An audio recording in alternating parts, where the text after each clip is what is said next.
Mga kapuso, biruin nyo ha, 8 taon na ang nakalipas nang itatag ang social networking site na Facebook. At simula noon, naging bahagi na ito ng buhay ng milyon-milyong Pilipino. Nakatutok si Trisha Zafra.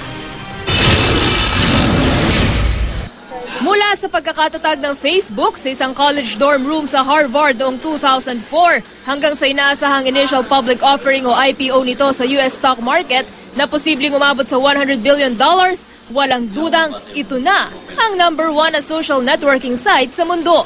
Ayon sa isang social media expert, sa Pilipinas, halos 28 milyon na ang Facebook users. Inaasahang dodoble ito sa 2013. Talaga nagpapatunay na #1 activity ng mga Filipino internet users ay makipag-social network. We are inherently social, kumbaga. Marami sa atin, ginagamit natin yung Facebook para ibahagi yung mga nangyayari sa pang-araw-araw. Bukod sa pagiging socialization and communication tool, instrumento ito ng pagpapahayag ng sarili at libangan din. Ang mga gaya ng social media expert na si Janet, napapakinabangan ng FB sa trabaho at negosyo. Pero babala ng isang sociologist, kung gaano karami ang gamit ng FB, ganoon din karami ang mga paraan para mapahamak tayo rito.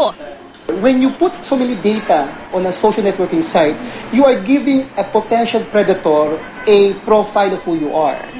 At kapag binasa yan ng isang taong may masamang intensyon at super dami ng yung mga data dito, pwede niyang gamitin yon upang i-lure ka, makuha yung damdamin mo, makuha yung loob mo, at pagkatapos nun, gamitin yung impormasyon yon para pag nabalapit ang damdamin mo sa kanya, mabilis ka niya ngayon maloloko. Sa tala ng PNP, halos naging triple ang bilang ng mga walk-in complaint nila sa Camp Crame na Facebook ang pinagmulan.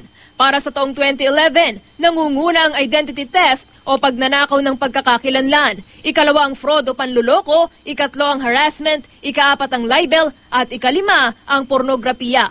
Hindi mo siya masisisi kasi tool lang nga siya.